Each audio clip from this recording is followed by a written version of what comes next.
get to the draft here from the Fnatic side. What do you want to see from these guys? I think it's going to be really curious because after playoffs, I think a lot of people had different expectations as to what Humanoid was going to perform on. He looked really good on the Sylas. Yeah. Sylas is still okay, but might not be the same kind of priority you went for back then. And it's also just a bot lane meta. You can still see that champions are being prioritized against the likes of Upset here.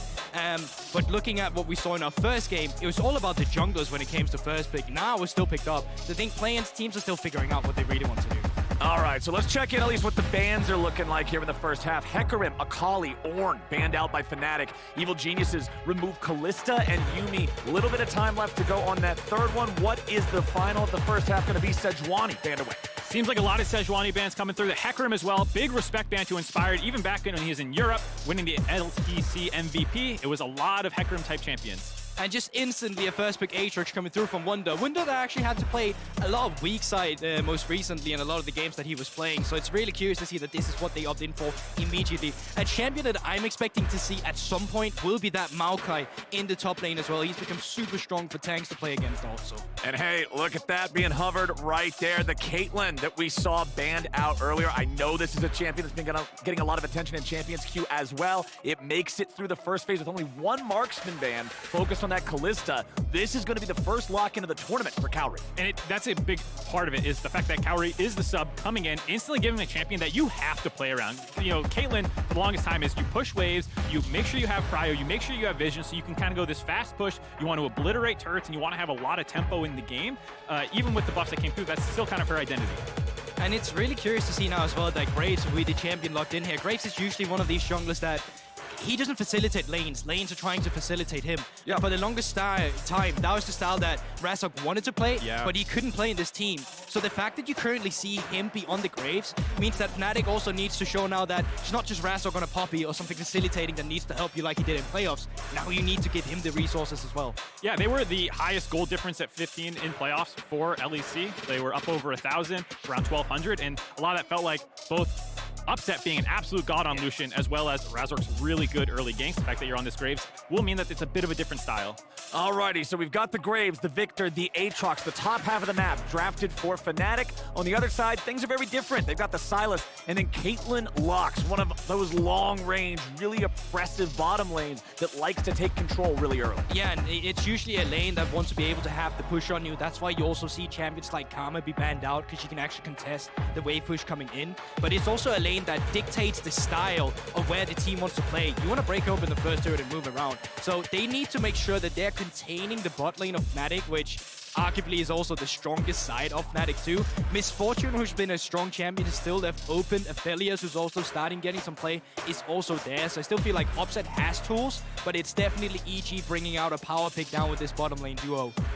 Alrighty, so the bans are done. It's two junglers banned out by Fnatic, both the Lee Sin and the Jarvan. They want to shut down some of Inspired's early playmaking. Meanwhile, with EG, you already touched on the Karma, but getting rid of that Nautilus, if we're looking at the champions on Fnatic so far, there's really no engage here, so they want to stop that from being a possibility. That's what I was about to say, is right now they don't really have any engage or lockdown CC. You're going to expect probably that to come from Rhuckz, but that's a huge burden to put on a young guy coming in to be the sub, be the primary engage into a Caitlyn Rhuckz lane, where a lot of those engaged champions will lose early on unless you get like really nasty gank setup. I feel like you just lock in the MF Leona here. You say lane is going to be a little bit insufferable, but we don't have a lot of choice. We need that extra engage, and having that classic lockdown is really good, because even though Rhuckz and Caitlyn are shoving you in, if one member makes an overextension, Leona will just lock you down, and you force the Caitlyn to grab that cleanse instead of a combat summon spell instead. Exactly, and there it is. Misfortune Leona locked in to finish off the Fnatic composition. Now EG took Viego as their first pick of the second half of the draft. This has been becoming more popular in Champions Queue recently as well. We've been seeing quite a few picks of this, and now I'm just curious, what is that last pick for Evil Genius? If they want to continue playing around the range, they could just grab a GP or something along those lines, but going in with the Renekton, you have something that actually contests the Aatrox in lane. Yeah, so you have this triple melee topside with this perma-shoving bot lane for EG here. The Aatrox was a bit of a problem for a lot of teams in playoffs in North America, how people responded to it. Could you play the Fiora, for example, as a counter pick? A lot of people couldn't. And so for Impact to take the Renekton, obviously a great matchup for the Renekton, but still one that you have to play well, because if you ever start falling behind, it can be tough. Exactly. So, with the compositions finished now, I want to ask both you guys. Goldberg, I'm going to start with you and with Fnatic. How do you want to see them play this? You feel good? I feel good. You like it? I feel better. Yeah, oh, you do? Ooh. Okay, well, you know, from the side of Fnatic, it's not the same kind of kiting we're going to get from Upset, you know, but I think they still have tools. And when you're playing a champion like Leona, back in the day, that was Rhuck's most played champion. So while the level is new to him, he's still on comfort and still seeing how he can play around ground spacing and have someone to play for. The only thing I'm worried about is the fact that Razork might get invaded with the opponent having power lanes from that bot lane. For me, if I'm looking at it as a North American fan, I saw how crazy the early games were for Fnatic. I was terrified of Upset's laning phase going up against our substitute, but the fact that they are probably on the back foot and have a little bit more scaling with things like the Viktor, I'm at least feeling okay a little bit for EG, but it's still a big question mark of high execution with all these short-range champions and a relatively fragile bot lane in the Caitlyn Lhuckz. If things start going bad, it can go very bad. And man, I got eyes on both of the junglers here in this game, especially. Goldberg, you talked about how, hey, if you're going to lock in Graves, the team's got to be able to play around you. We've seen Humanoid be able to facilitate Razork, like getting those things done, making sure that he can get ahead and build some of those leads, go for invades. But when EG's drafting a Viego, you can't just let him fall behind either. Yeah, but I'm curious to see that Viego. Obviously, that's a huge callback to a comfort champion for Inspired. Like, no one's going to forget the pentakill he had against Misfits, which, by the way, back then was against Razork as well. So, you know, historically between these two guys, Got a mental edge. Yeah, maybe potentially coming through there. But it's going to be curious to see how Humanoid is going to be performing on the Viktor, because it's something that he actually struggled on when he went on to control mages throughout playoffs. So going up against Jojopyun, who's really been favoring champions like Sylas, where there is a lot of agency, it's going to be curious to see how he's going to perform ever since the playoffs. So one thing I do want to go ahead and take stock of here nice and early, both AD carries going for the cleanse. You mentioned it versus the Leona. It's the same thing versus the Lhuckz. You got to be able to get away from that. Got to be able to get away if you get caught in the CC. All four solo laners running a teleport with no summoner spellbook outliers anywhere else. But I do also want to point out this will not be the Ghost Graves that we saw in game number 1 of the day. Razork going for the Flash Dark Harvest instead of the Ghost Fleet. Most importantly, the banter between EU and NA is underway. Jojo cannot keep his mouth shut. Right out the gate says, Humanoid Viktor, oh my god, go easy on me, please. Don't Chovy gap me. And Humanoid stepping up, using some language I won't repeat. Oh boy, wait, what do we got here? Oh, okay, that's, yep, I guess we Let's can't just say he answered the call.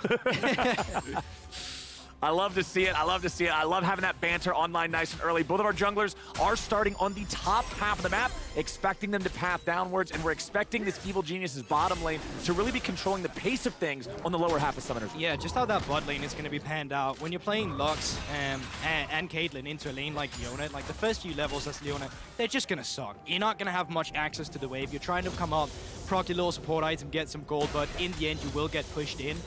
So having them finally be able to shove that wave, they get a lot of space to roam around with. They can go aggressive, get wards on the enemy, or they can just move Vulcan up towards River to have some pressure in the mid lane as well. Look at the double wards that they already have in River as well, both covering the Tri-Brush gank, but also the Dragon Pit gank. Giving a lot of respect to Razork's early games where he was incredible in the LEC, finding these unique angles to find kills. And bot lane can become a bit of a black hole with Caitlyn Lhuckz lanes, where one team wants vision control so that they can perma-shove, the other one needs to gank to break that open to stop you from just taking turret plates. That causes both junglers to path top to bot, and it becomes just like the focal point of the game.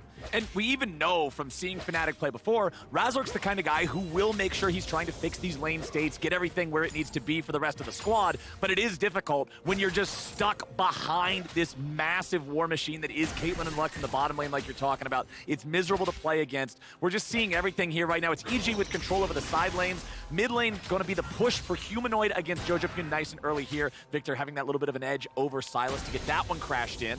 But honestly, not a whole lot going on here early. Both junglers opting for the full clear. Yeah, and you know, it's just going to continue like that. Game plan for EG should just keep your bot lane stabilized. When they crash this wave, they know they can secure the crab on the bottom side as well. The only worry that you'll have to have is that fact that Humanoid is going to be pushing in the Sylas, and that's just how the normal range into melee matchup go. And up towards the top side, well, you said as well, Mark, they had intel on the junglers. They knew where they was, so he can just farm for free. Inspired, though, fighting Rhuckz. Yep. Finds him a little bit, not going to get a whole lot more out of it. Upset and Rhuckz are going to be very familiar with the sights, sounds, and smells underneath this tier 1 turret because they aren't going anywhere else anytime soon. God, this is exactly what you do with the pushing bot lane. You have your Viego go down there, not actually to make a play happen. He just kind of drops 2 wards for them to make sure that the Graves can't interrupt it, force Graves back up to the top side of the map, by that kind of isolated lane phase for your caitlyn Rhuckz to just keep shoving away. And it does put pressure, I feel like, a little bit on Razork as well as Wunder and Humanoid on the kind of winning side of the map a little bit to actually get some things done. And while not a lot of things are happening right now, I gotta give some NA some props here. The fact that we see Aatrox versus Renekton, quite often we'll see both of them default to a Doran's shield instead. Yeah. They just kind of wing it like that. But Impact, come on. He's actually gone for the Doran's blade and trying to take agency in the 1 versus 1, as you can see here as well. That's chat. I respect it. +1 to NA. All right, we'll take those props. I'll take that any day of the week, as Inspired just walks through mid, helps shove out this wave a little bit, wants to allow Jojo to crash that wave, get his reset, get his position back in that lane ASAP, as Impact ready to crash another one here in the top side. Rhuckz is alone underneath the tier 1 in bottom, but Upset's trying to make his way back here. Vulcan, Kaori, and Inspired are going to be moving as a unit of 3 towards the Fnatic support, but a nice use of the Zenith Blade to bring him back underneath as Evil Geniuses get their jungler away. Jojo's coming in looking for it. Q1, Q2, both going to miss. Rhuckz and Upset are fine for now. Inspired at 200 HP. Jojo looking to go in again. Goes down the Qs. Rhuckz still walking away. Okay, Fnatic escapes, but it's still massive amounts of minions lost and a lot of extra gold and turret plates to the EG bot lane. Overall, a decent play for EG. I think they really wanted to get them pinned up under that turret and get that double kill there. Feels like a bit of a missed opportunity, but still in a good position. The fact that Impact is winning the top side 1v1. I'm going to keep moving on with my point. Yikes. Impact's winning top side, bot lane's winning. You got double winning side lanes. A lot of pressure onto Fnatic. I don't know what just happened on my screen. We're moving on. But that actually might be a point of attack for Fnatic, because out of nowhere, this super immobile Rhuckz that doesn't have that cleanse swapped into the heal when Kaori has it, all of a sudden might be someone you can gank. In the mid lane, Humanoid actually TP'd in to the mid lane instead of TPing down towards the bot side. We see a lot of teams having to TP down bot in this meta because you just combine a wave push and go for these dives. Fnatic didn't opt for that. They trusted their bot lane not to die, so Humanoid could just go back into the mid lane. And really good showing for Rhuckz and Upset. The fact that you're having Upset come flying in late, Rhuckz obviously being called up in an emergency sub situation to come in and actually lane with Upset. You have to imagine there's maybe 0 scrims together. I'm not exactly sure how many they might have gotten, but it would be probably countable on. I mean, scrims and Fnatic over this, we're not going anywhere. That's a separate tangent, my guy. But either way, the fact that they are doing decently in a very high pressure situation so far. Alrighty, boys, it's a 600 gold lead for Evil Geniuses with no kills on the board, and the vast majority, if not all of that, is the bottom lane. It is those turret plates. It is the 61 versus 41 farm advantage. Jojo a level behind here compared to Humanoid. Not an entire level, of course, but Humanoid just having that extra little bit of an EXP lead. He's going to force Jojo away. Jojo having no TP to get back here. Razork's got control over this topside river, so he should be able to secure the crab as Wunder just tries to distract these minions here a little bit longer. Impact once gets the wave shoved up. Inspired is here, but there is no level 6 on either jungler. Yeah, and really good wave management from both solo laners of Fnatic currently. You can see Humanoid gets the push in against Jojo, and Wunder, knowing that they don't have intel on the enemy jungler like Inspired right now, actually just sets up the freeze in his lane right here. So even though Inspired is up here, the only way he'll find the gank if his Wunder gets over aggressive. Nope. Looks like we're pretty good. Impact's just going to walk it off. Takes a lot of damage there from the Q3, but he'll be able to reset, do whatever he wants. Does have the teleport if he needs it as well. As you can see, that bottom lane finally being pushed out there by Fnatic. Really nice play over the last minute and a half by both Fnatic solo laners. The mid pressure that Humanoid put down onto Jojo forced him back into base with no recall. Vulcan had to cover mid, which relieved the pressure in the bot lane as well. You just saw that kind of freeze that Wunder has on the top side while still getting chunked onto Impact. They have done a really good job. You can see the gold lead coming back closer to even now, just off that kind of solo lane prowess. Alrighty, boys, where's First Blood going to be? Where do we think we're actually going to get some of this PvP action? Bot lane fiesta party. Something's going right or wrong for one of these teams. Alrighty.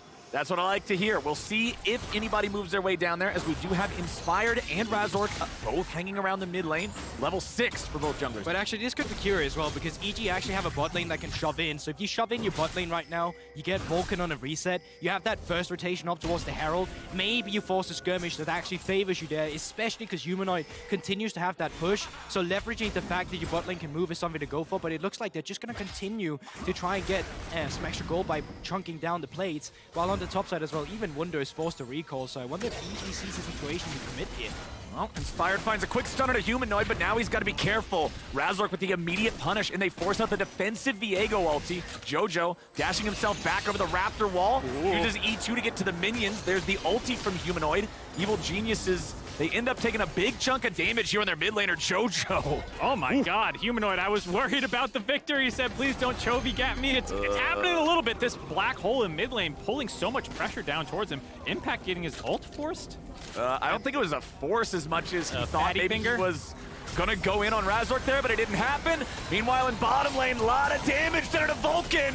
First blood, Fnatic in the 2v2. And that is Rhuckz that shows up as well on the Leona. They have the Leona Misfortune bot lane. They know Vulcan flashed earlier. They have it on the timer, and they see the moment. Instantly punished down there. Nicely done, but EG now seems to want a fight here in the topside river. Remember that Inspired does not have an ultimate. Impact does not have an ultimate, so Fnatic can take the Herald and get away. Really nice play for the last minute for Fnatic, just really stopping the bleeding in all lanes. That flash lost by Vulcan that you called out, Goldberg, punished right before it came back up. They get that kill, that slows the bot lane push down. You also get the Herald. It's an interesting development of what's going to happen with caitlyn's. Do you start moving for the Herald, or do you just keep your pressure bot? They chose to keep the pressure bot, but they still got engaged on. And it feels bad when you play, if you ever play the Rhuckz in this matchup as well, knowing if you don't have that summon spell, Leona is just unbearable to play against. Like, you leverage the fact that you have early pressure in the lane, but know when you hit level 6, you can never be in center flip range, or else you just will get blown up.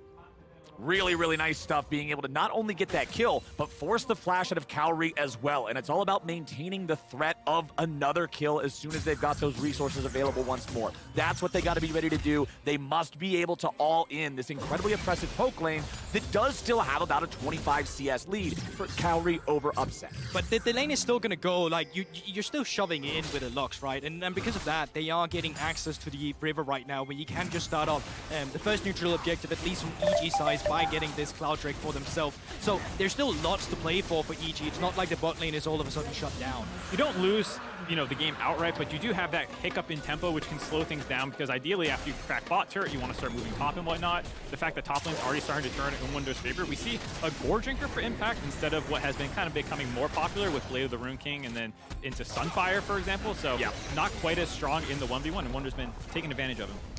I know Odo was actually talking a bit about that, and he said that it felt like bait. And I say this because Odo had a horrible time with Renekton in the beginning of playoffs, and then moved into a point where it actually worked out for him. Well, newsflash, he won the championship. Of what? No way! And in that regard, he was saying that Gold Drinker for competitive, it just feels better. The other one's great for solo queue, but having that Gold Drinker when you're playing extended team fights, it just has a lot of value. Yeah, people have debated it a lot, especially into like shorter range compositions. A lot of people do love the Gore Drinker still, just for how beefy it makes you in team fights. Oh boy, Kaori getting jumped on here in the bottom lane. No flash, no way out. Upset gets another. Razork with every jungler's favorite gank. Show up, shoot your ult over the wall, get that, you know, contribution, then just keep power clearing. Gonna now get an invade as well. They get the pressure in the bot side, forcing Vulcan out of lane. This is going south for EG quick. Oh, Vulcan does have flash. Razork, do you throw your Q in? He's not. Nope, okay. He's not gonna do it. I'm surprised you don't just throw even your smoke just screen. like for the sake of it. I mean, you saw the ulti come down, so you know he's potentially somewhere around, but no, Razork doesn't go for it. He'll just end up backing instead. Let's take another look at how Fnatic found him again. And it's what you called out as well, Flowers. Now it's Kaori who doesn't have that flash instead. He does still have the cleanse, but even then, it's not enough to get out of the situation, and Vulcan's so close to going down as well. Yeah, the slow field from the Glacial Augment, making sure that even if you do cleanse, you still have a tough time getting out of the Misfortune ultimate with no flash. And then again, with the Graves ult coming over the top, it's so much damage from so far away. EG have to find a way to get a good team fight. I don't know how you do that at this point, because Fnatic should have, I think, the scaling advantage in a lot of ways. With the MF already on Gale Force, completed 2 kills. She feels accelerated. Viktor's very strong. It does feel like a tough position for EG here. Yeah, but I mean, you gotta give props to the way that EG are identifying that game plan, though. Like, they had a lot of members down towards the bot side. They almost found 2 kills when Humanoid TP'd into the mid lane instead. And had that happen, game would have gone a whole different way. But seeing as this is the reality, Jojo, Even having to flash away there. I feel like every time we're panning to the mid lane, it's Humanoid taking control over the 1v1 and Jojo being forced to retreat. He's constantly on the back foot. Razork tries to invade now against Inspired. Inspired's looking to set this one up. Razork is low. Jojo's coming in, and Inspired gets EG on the board. All right, overstep by Razork puts EG on the board. They find that shutdown kill pretty huge, getting the red buff onto Viego as well. Maybe now Inspired can start finding a way to disrupt these lanes that are all turning in Fnatic's favor. Mid lane turret drop. Mid lane turret goes down. All of it collapses before plates are removed, so it's such a huge amount of gold for Humanoid specifically there in the mid lane. You can see the count at the top of your screen. 480 more gold because they got twice as many plates. Here's how Razork got caught, though. And you just think it's safe to go in here because Jojo got chunked out. He kind of expects them to just have backed away, and he thinks the Humanoid's going to be in a position to back him up. Unfortunately, that's Jojo's that's going to be there. Jojo's there first, but I think it was also a really heads-up play by Inspired to target that blast cone. He stuns up Razork so he can get to the other side of him and hit the blast cone, because I'm sure Razork's thinking, well, if I'm in trouble, I'll just Graves dash to the other side of this blast cone and get out. So I think that was actually a really heads-up play by Inspired. That's our MVP right there.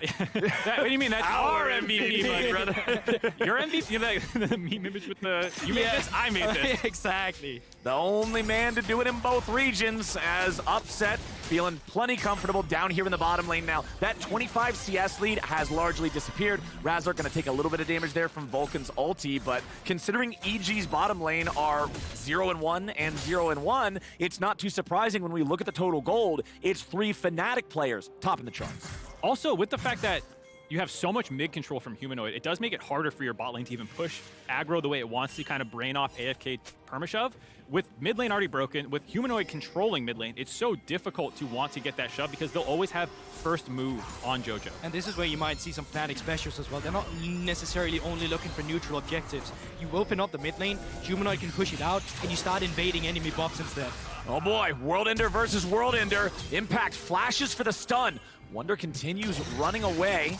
He will be able to survive there. Impact spends a flash to really not get anything but his opponent's flash out of it, so those will be traded back and forth. 10 seconds until the Drake spawns. No ulti for the Fnatic top lane. And it's a minor thing, but I do believe that the blue buff was also stolen away by Razork, so they come in, they invade, they leverage their lane pressure. Well, actually, it's Upset that got it. Either way, they steal away these camps that EG actually has gotten for themselves that they would usually be able to get. So you have someone who gets pressure in a lane, you put that pressure elsewhere on the map, and all of a sudden, slowly but surely, you pick apart the pieces that EG has going for them. Now even just leveraging down on the bot side, picking up the turret, and might potentially pick up the Drake too. Oh yeah, Fnatic making sure that Evil Geniuses are not able to stack any of those Drakes up. It'll be 1-for-1 there. Infernal Rift, so getting rid of a lot of that extra terrain here on the map. Lux Laser, I mean, honestly, just not getting a whole lot done there. And Fnatic's the recall, lead, man.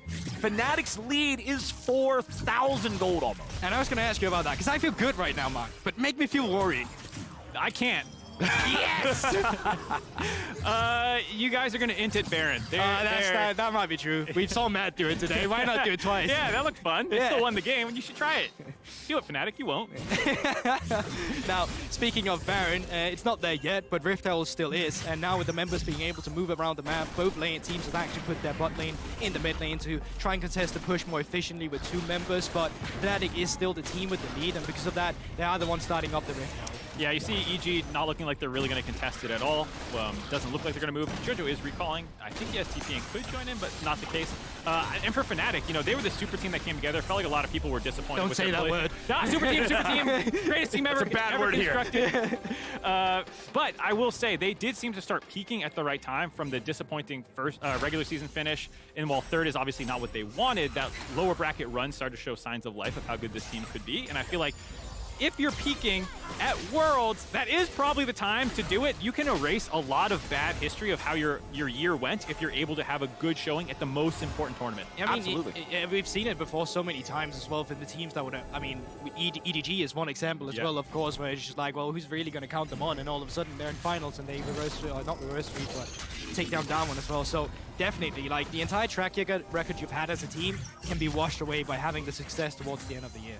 And you can see topside here, Impact just having to back away. It's Fnatic with control over that second Herald. Remember, the first one was instrumental in getting that tier 1 turret in mid low enough to take it down, get all the plate money. Plates are long since gone here top, but this is going to be enough to force down the tier 1 in top lane. That is the last tier 1 turret now checked off by Fnatic. They are up to a 5,000 gold lead. And this is where it's just so difficult for EG, because just going back all the way to draft, with the game plan they had and how you executed, you are so reliant on being the one ahead, and even more so reliant on being the team that picks up the Herald so you can actually move your bot lane around. And then moving it in further, you just don't have that much team fight prowess with your engage either. No, it's going to be very difficult to punch through any of the front line of Fnatic. You don't have that incredible burst, really. If someone's really out of position, sure, you can do it, but if you're jumping on Eclipse Wunder, he gets that shield, gets some healing with his Qs, he can drain tank you, as we see, maybe. Oh boy, flash into the stun with Everfrost. Blink and you miss it. Humanoid is out. Humanoid gets caught on side. It's an old meme, but it does still check out, apparently. EG down towards the bot lane, finally finding some ways back into the game, and this is what you need to look for as well, because I think a lot of teams, and specifically towards teams that struggles every now and then, that when they fall behind, they only default to still standard League of Legends to try and get back into the game, and that's just not going to work when you have the gold disadvantage going into fight objectives. You need to be creative and find pathways to get back into the game, so credit to Jojopyun and Inspire there for finding those creative plays. Especially at Worlds, right? When these are the best teams around, when everyone does have fundamental understanding and control over the game enough to not just give you those freebies where you're saying, all right, well, I guess we'll just play it normal and hope for the best.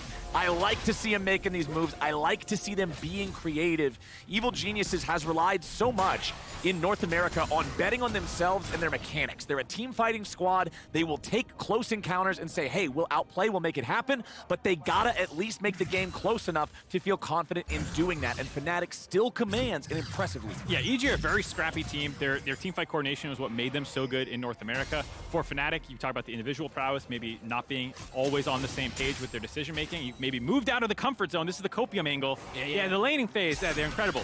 Side lanes, we're gonna pick them off. Well, we'll see if you can continue doing that, because 40 seconds. You asked for it earlier. Well, yeah, sorry, you're right. Right. You're just delivering. 40 seconds. Infernal Drake only would be the second one being stacked up here, but this is the kind of objective that if you want to not give them away, you're forced to go for a team fight. You can't look for the side lane. And there's no real reason to give it away, as Jojo jumped on. Jojo gets jumped on. He's going to be exploded. The timing is terrible. 25 seconds on the Drake. He won't be alive in time for it. Evil Geniuses lose their mid laner at the wrong time. They also get the teleport out of Impact, so Wunder can just keep pushing up in the top lane. You're still going to be able to get this dragon while not even needing to commit him to it. Absolutely huge. I was just about to say, for EG, your comp doesn't benefit from delaying the contesting dragon, so I was hoping to see them fight that one, but Jojopyun with a big misposition just makes it free for Fnatic. Yeah, interesting to see the pings as well here. Remember, Caitlyn does have an auto attack range that goes through the Baron, but I really thought that they'd wanted to try and cross map it at some point if they're ever looking for it, but it is just looks. Of course, with Vulcan piling in that one, and they're just looking for a cross map because they can't contest on the bot side now. They're looking for whatever they can get on the top side, but no one's really biting the bait. And we were talking in draft about how, hey, MF Leona, it sucks early. You're gonna be feeling the pain. Caitlyn and Rhuckz want to run the entire game from the bottom lane. Hey, it's 3 kills for Upset and 3 assists for Rhuckz. It looks like the substitute support situation isn't too bad here for Fnatic. I mean, that's the real Fnatic Academy there. If you want to make it to Worlds, don't bother playing LEC. Go to Fnatic Academy instead. It works every year. I mean, now let's start up the hype machine. When Hylissang comes, should he come back in? No. Of course. I think for Fnatic, the fact that you are having such a good performance already, and knowing that, you know, one of the most important pieces for like how you approach the game. Hylissang just makes the game about his playstyle. You know, the fact that you're already winning without him is huge. Yeah, but I mean, props to Rhuckz as well. He's been wanting this for so long. I mean, not just Worlds, but playing at the LEC stage as well. And now he's finally here, and he's really delivering. He usually was a guy that would be the shot caller, that would take charge. So my main worry seeing him be here was the fact, well, how are you going to be coming into a team filled with veterans, but you're also the guy who usually dictates or be a tall voice? Is there going to be anything conflicting? So far, it really doesn't look like it, and it's great to see a guy just step on a stage, fly to a different country on the other side of the world, and just deliver.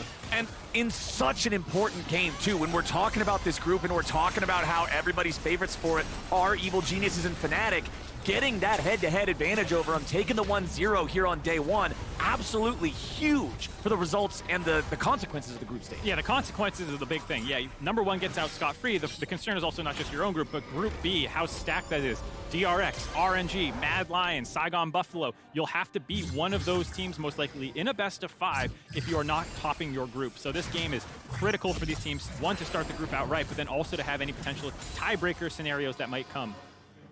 Oh boy, my friends. Oh boy, indeed. Evil Geniuses are not looking so hot. 23.5 minutes in, 6,000 gold down, 1 Drake behind Fnatic, who have honestly just been playing some awesome League of Legends here so far. Wunder's feeling comfortable there in that side lane matchup. You can see he's already got his second item completed with the Black Cleaver, Gore Drinker plus Umbral Glaive for Razork. Everything seems to just be going Fnatic's way. Yeah, and I feel like how let's say bold is Fnatic really in terms of elevating their lead?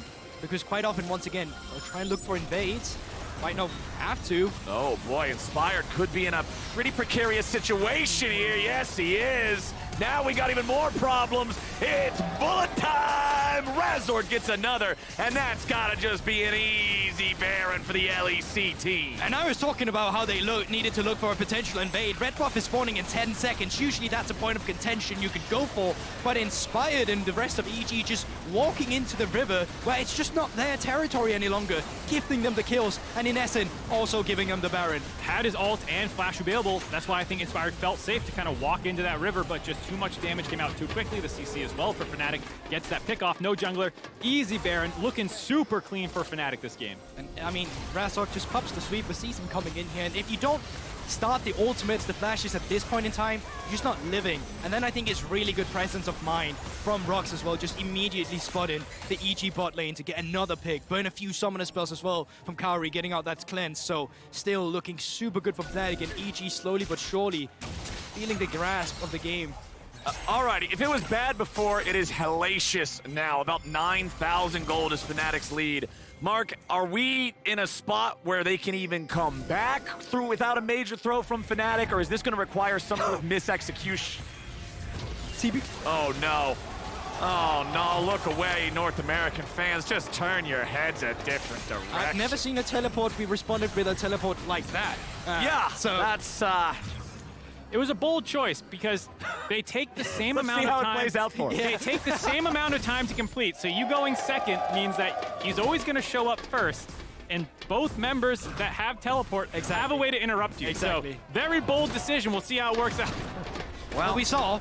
We've already seen such a thing. Impact at least getting the second turret of the game for EG, but it's immediately answered by Fnatic getting an even more valuable turret in the Tier 2 bottom lane. That's both side lane Tier 2s gone now. Fnatic still have Baron for another 90 seconds already, plus 2,500 gold on the play. 30 seconds, Infernal Dragon, you're just like, you're just completely taking over the map before. If we thought River was dangerous territory for EG before, their own jungle is just not theirs when Fnatic get out on the map on resets. But now Impact looking for a flank. Okay, Inspired goes in. Wunder's your target here with a start, but he flashes away. EG, no matter what they try, they can't get a thing. And Fnatic is just walking circles around them. Couldn't even half health Wunder or Razork during that kind of trade when it was you with the flank going in on them. They didn't commit too many ultimates. It was basically just Impact and Kaori, but you can see how difficult it's going to be. This is what I was talking about punching through frontline. Yes, it's a bigger gold deficit than I was expecting, but it is difficult in straight front-to-back team fights to try and kill these somewhat tanky members of Fnatic. Okay, bullet time just to zone the EG players away there from the turret. Make sure that their attention is focused squarely there as Razork takes soul point to the side of Fnatic. One more Drake and Infernal Soul's gonna make this game even scarier than it already is for the Evil Geniuses. Rhuckz goes in, can just walk right back out. EG, they know they're so far behind. Their moment has to be perfect. Their engage has to be spotless. And that's the thing right now, having that Leona ultimate is at least something to look for, but even then, if you get upset, he still opted in for that cleanse. Yep. Fnatic, being intelligent, playing on 2 lanes, Baron still active. You push in mid lane, you move the rest of the members down, but you keep the pressure going. Fnatic will move on to their second tier 3 tournament of the game now. The Baron is gone, but what's it even matter when you're this far ahead? Wunder spreads his wings, moves forward with a World Ender. Jojo tries to jump in, but Jojo has just not found much of anything here in this game. Kaori barely gets away. He'll survive with 200 HP, but Fnatic will use this momentum to take mid inhibitor, bot inhibitor, and most of what's left of EG's hopes. Fnatic looking so good in their first game. It was a very dramatic, tumultuous week for Fnatic fans. You saw, I feel like every single day, a front post Reddit page, of just Fnatic roster update. Who's gonna make it? Who's not gonna make it? Everyone talking about how they always feel cursed for Worlds, but seeing them now on the stage, most of the team there, knowing Hylissang is on the way soon, they have to be feeling a big sigh of relief. It's just like, what about Hylissang? Are you the best player in the team? He's not even the best supporter in the team. Obviously, that's a joke, and Hylissang is incredibly gifted. But I think now as well, just looking at the map state, 2 inhibitors down, I mean, it's a no-brainer. You just move up towards that top side, you keep the pressure going. At this point in time, Fnatic should just be taking the game. You could also go stay in your base for the next 20 minutes. You don't have to go top lane. That would be my my pitch. We are taking. See if you can infiltrate the comms, guys. A little bit of a huge huff of the NA copium there, as Evil Geniuses are, well, 5 digits behind. We'll just leave it that way. As Fnatic, they don't even need the Baron. They're going to push this up. They know they got the pressure elsewhere. They try to go in with Inspired on EG's side, but it just doesn't matter. It's too much money, and they're beating them to death with the wallet. Double kill back over to upset. Fnatic get 4. This game's over. First fight between EU and NA goes Europe's way. Fnatic slap EG down. They're on the board as well. That wasn't a fight. That was an absolute beatdown. Fnatic, they answered the pressure in the bottom lane. Humanoid